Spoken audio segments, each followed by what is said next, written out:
नमस्ते, म आज तपाईहरुलाई एउटा इम्पोर्टेन्ट कुरा बताउन गइरहेको छु ड्राई आईको बारेमा। ड्राई आई भनेको के हो? ड्राई आई भनेको सुखा आँखा।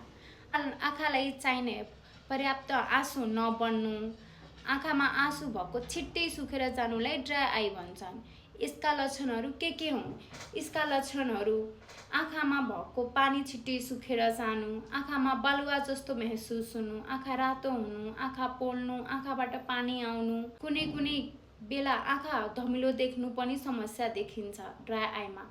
अब ड्राई आई भएपछि त भिजनमा पनि इफेक्ट गर्छ हैन। अब ड्राई आईलाई कसरी कन्ट्रोल गर्नु त?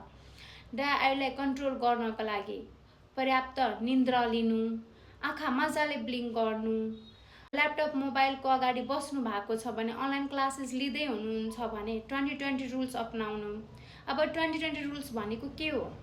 20-20 रुल्स भनेको धेरै बेरसम्म लामो समयसम्म ल्यापटप मोबाइलहरुको अगाडि बस्नु भएको छ भने एभ्री 20 मिनेट्समा 20 फिटमा भएको जे छ त्यसलाई एकछिनसम्म हेर्ने हो, 20 सेकेन्डसम्म मजाले ब्लिङ्क गर्दै त्यसलाई हेर्ने, एकछिन आँखा बन्द गर्ने अनि फेरि चस्मा लाउने, आफ्नो काम कन्टिन्यू गर्ने। यसले गर्दा फिल हुँदैन। अर्को भनेको मोबाइल ल्यापटप अगाडि बस्नु भएको छ भने ब्लू कट लेन्स लगाएर बस्नु, कन्ट्याक्ट लेन्स लाउनुहुन्छ भने कन्ट्याक्ट लेन्स लगाएर फ्यानको अगाडि नजानु, स्लिपिङ मजाले लिनुस्, पानी टन्नै खानुस्, ब्लिङ्किङ धेरै गर्नु। तर पनि धेरै नै प्रब्लम फेस गर्दै हुनुहुन्छ भने तपाईको नजदिकमा नियर बाई भएको क्लिनिकमा या हस्पिटलमा गएर राम्ररी आँखा जाँच गराउनुस्।